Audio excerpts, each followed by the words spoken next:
Dave Eggers' book, yes. And also What is the What? They're really heavy topics, but it's the humor that really carries you through. And I couldn't stop reading it. And part of it was the humor that spices throughout. Yeah. I think Jonathan Lethem to Motherless Brooklyn is a riot. Oh, yeah. And I mean, it's kind of a mess, but it's a riot. And You Don't Love Me Yet, which is a literary impersonation. He's writing as a man in the middle of his career. He's writing as if it's a first novel that just came out of the bottom drawer, and as part sort of the metafiction of it, the photograph on the jacket is of him at about 20, looking, brooding, and it's wonderful. It's also very sexy. I recommend it.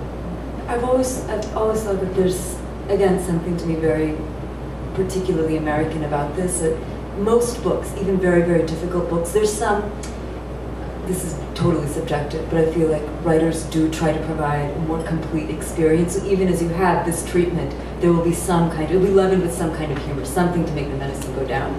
Whereas the Eastern Europeans have no qualms about writing this straight up. Indians do. We will write that sad book, and there will be nothing. There will be no joy. Yeah, like Ken Kesey, One Flew Over the Cuckoo's Nest. I mean, it's just a profoundly depressing book, but it's hilarious too. I mean, it's got that antic something. Yeah, that drives you through.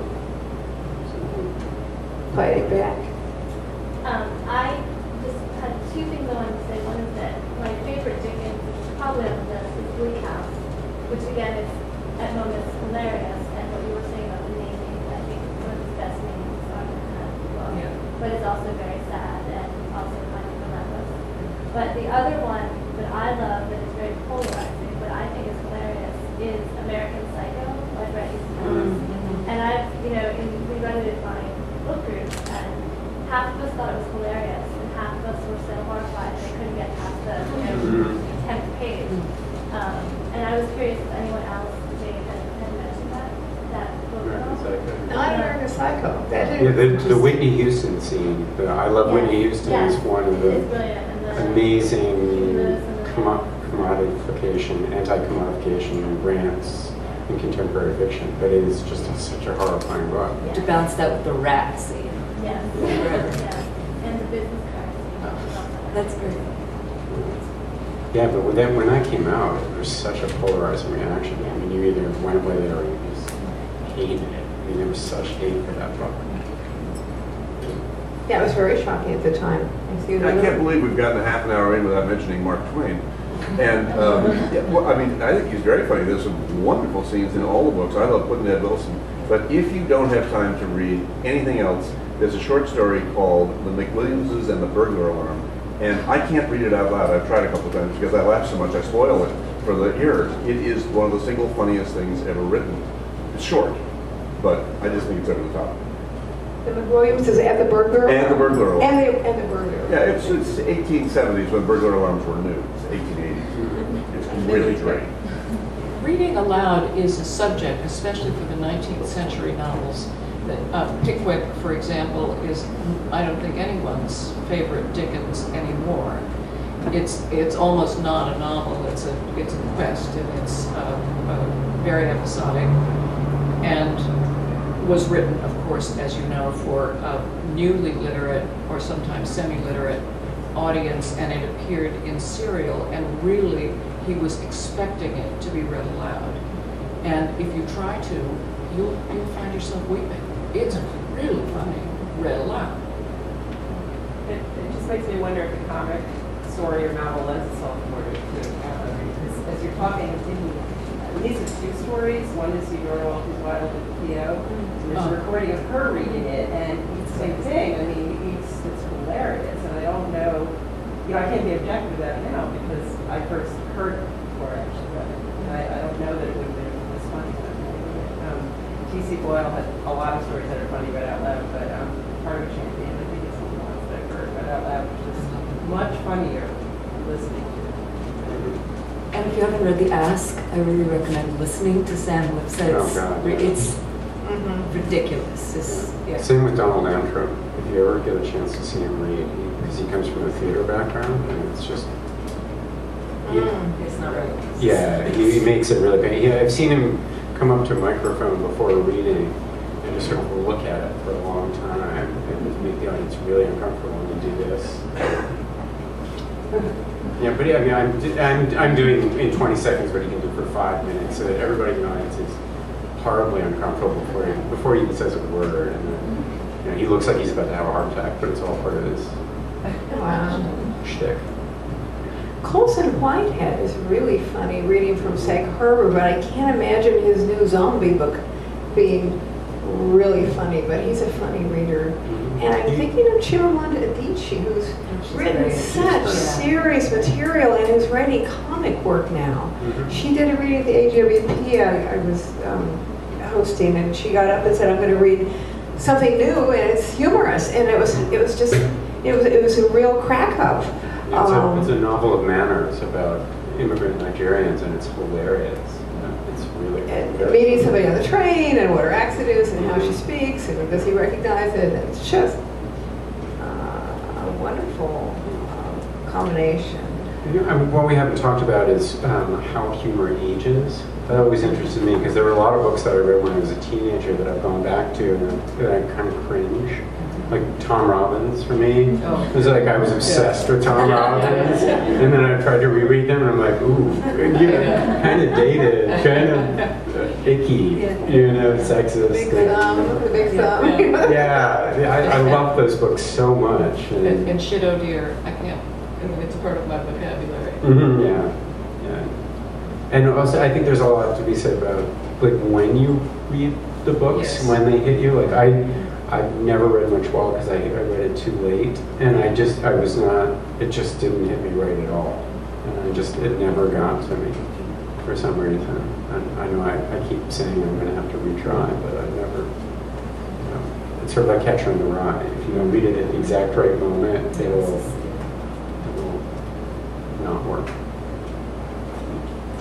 This morning, Andy Borowitz was talking on Morning Joe about his new classic anthology of humor going from Mark Twain to The Onion.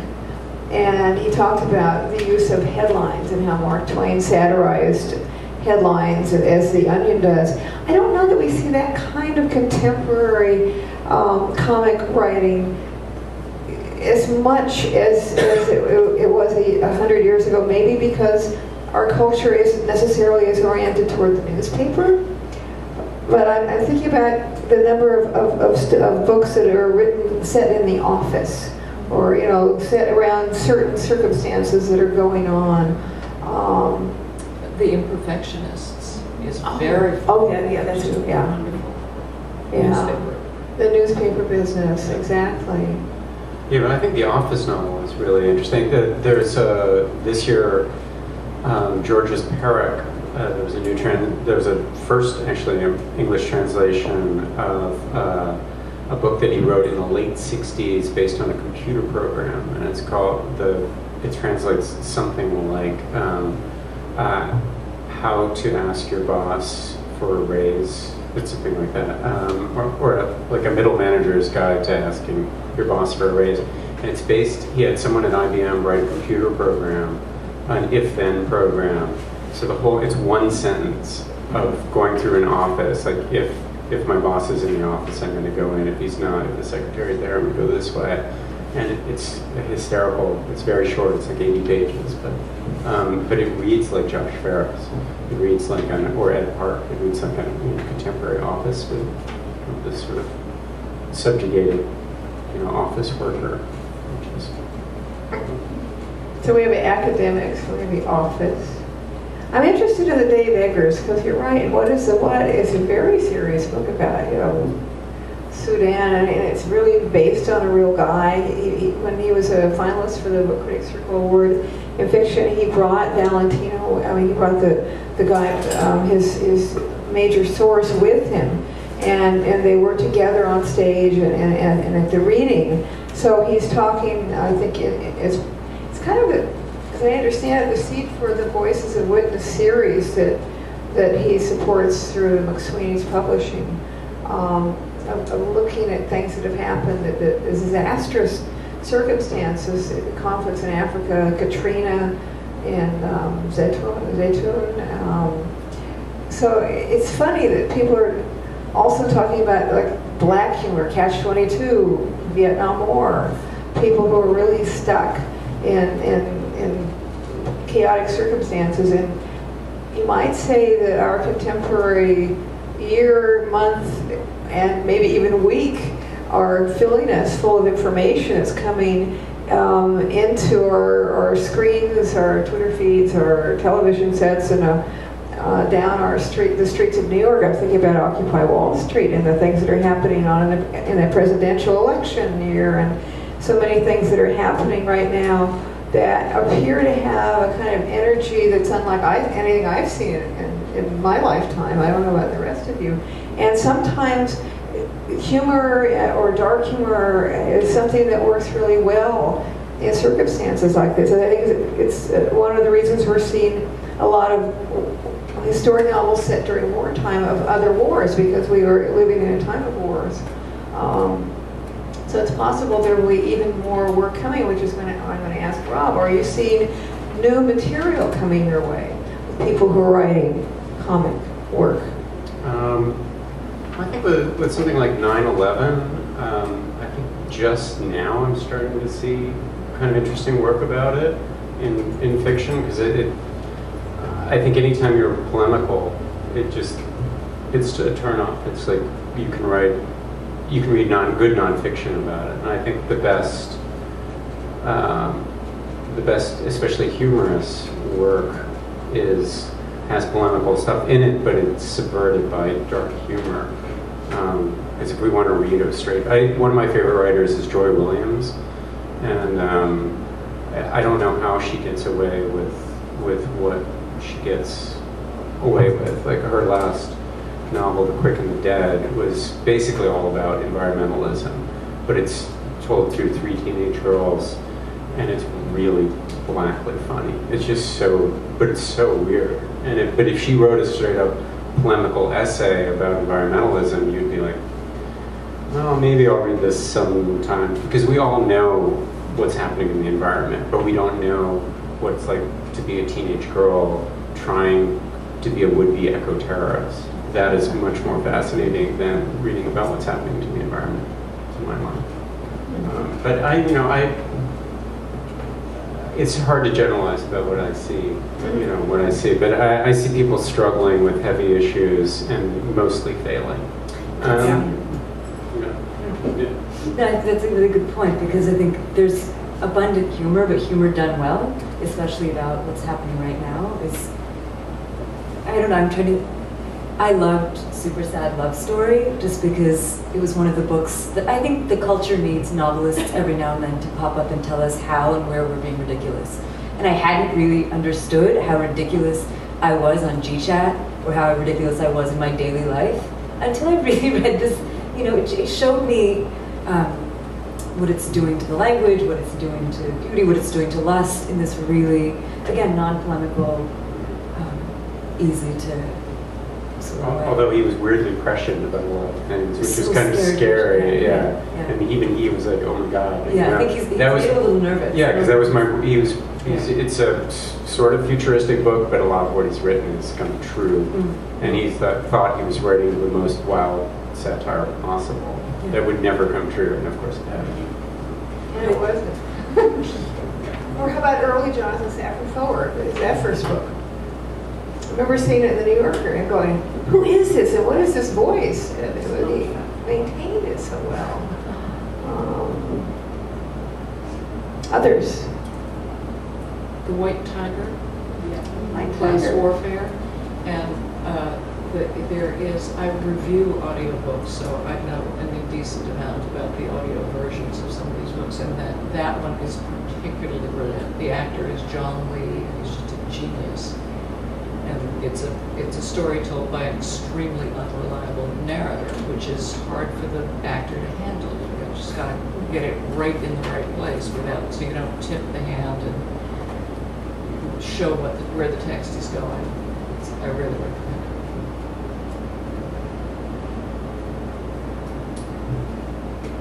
also think that a lot of YA novels take greater comic risks, and because especially in the literary world, there's you have to be you want to be taken seriously. There's this heaviness about a lot of literary fiction, whereas YA, they're feeling a little more. I have more fun reading a lot of YA fiction these days than contemporary adult fiction, like the Artemis Fowl series. I love those books. I had the greatest time reading those. Did you read Truman Alexi's book? Yeah. Yeah. That's an example where he gets loose. Yeah, absolutely. And he can be very funny. He's got a kind of Indian kind of humor. Anybody else out there have some thoughts to throw in? Maureen, anyone teaching comic work at the center right now? No, I don't think so. Is there, Kristen? Well, one of the things I'm intrigued by is, I guess when I was younger, most of the comic fiction I read were short stories. I can remember as a kid loving James Thurber, stories like The Night the Bed Fell. Oh, Thurber, yeah. And I'm surprised that didn't come up. yeah. I love Thurber. The Night the Bed Fell used to be something our family read aloud on a kind of regular every summer or something. It was kind of, It was that kind of. yeah. And I wonder if that form has fallen out of favor a little bit. I'm not sure. I mean, you have David Sedaris and the comic essay and things like that, but just the comic fictional short story, are a lot of people writing it. You would know better than I do. I'm not seeing as much, although I'm thinking back to some of the storytellers at the Moth, some of whom are just hilarious. And there is kind of a comic form that they're pulling together that's not necessarily fiction, but it draws on fictional techniques and oral storytelling, obviously. Yeah, I think performative-wise, humor goes a lot better than serious, especially with something like The Moth. You go to be entertained versus being, a real bummer. I mean, it's hard to carry that. Out. But I get about 2,000 stories a month, and I'm really desperate for humor. I mean, the majority of the stuff I get is super serious, and anything that's funny gets flagged by my readers, just because it's so few and far between. And not to say that it all works, but it's really, there's a dearth of it. Especially on certain cycles of right before the last presidential election, the year before, the whole country was in a really grim mood, and I was getting a lot of very grim stories, and they were really good, and I was buying a lot of grim stories, and my interns started saying, "So, how's the summer bummer issue coming?" And I just had no idea that I was just buying all this grim stuff. So, I was desperately looking for funny, and I really had the fine-tooth comb look to find it. I think it's really interesting because it's like, what can a comic, because two people can tell the same story. You can write about politics one way, or you can write about it in a funny way. And I'm thinking about Elif Bachman's book, The Possessed Adventures in Russian Literature. There's so many books about Babel, about Dostoevsky, but she has these brisk, bright, sarcastic, strange, picaresque pieces about becoming obsessed with Russian literature and going to Tolstoy's house. And when I was reading that, I was thinking, well, what is this doing that all these other books that I've read don't do? And I think that comedy, yes, it's entertaining, but it's also self-implicating. So if you write a funny piece about politics or about the election, in a way, it's not just mourning that this is happening, but you're all in this. Yeah, it's implicating yourself and others and investing yourself in it. It's not. I think being invested in it is part of it. Like, with flawed heroes that you're rooting for, you know they're probably going to fail, but you can't help but root for them. Part of Elif's gift is to be self-deprecatory and taking center stage when doing something else.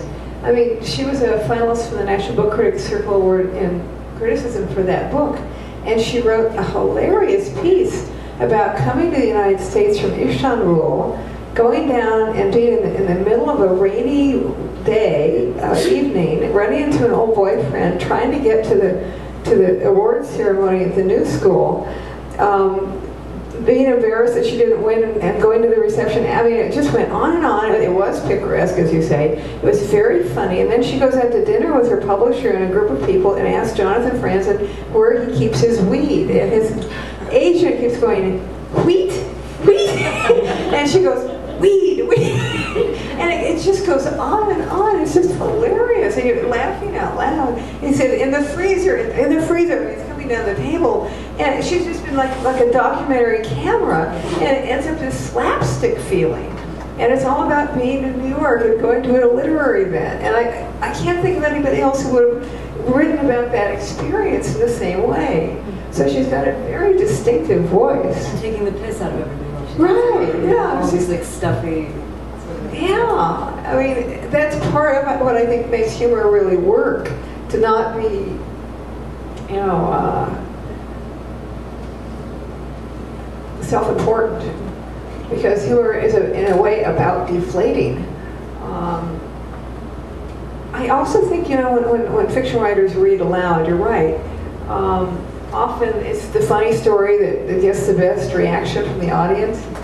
I've had that experience myself reading one of the comic stories in my collection, and I realize whenever I read that, there's a lot of reaction and humor because there's a lot of topsy-turvy things happening, and it's a reversal story, and there's imagery in it that I wouldn't have had. So I was saying earlier, it's almost as if writing comic work is more visual in some way, because as a culture we have these ideas of the films that we've seen that are funny and that rich history of slapstick and so forth.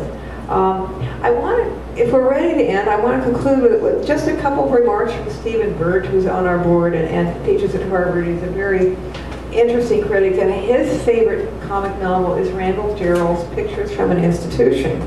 And my first reaction is, I don't know if this is funny, but he said, it's not just a campus novel. Once again, that university or the academia.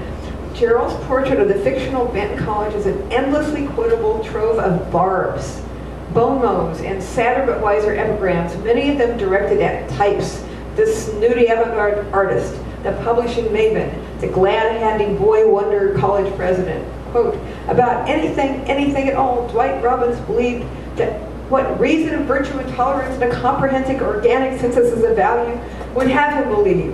And about anything at all, he believed that it was expedient for the president of Benton College to believe. You looked at the two beliefs and lo, the two were one.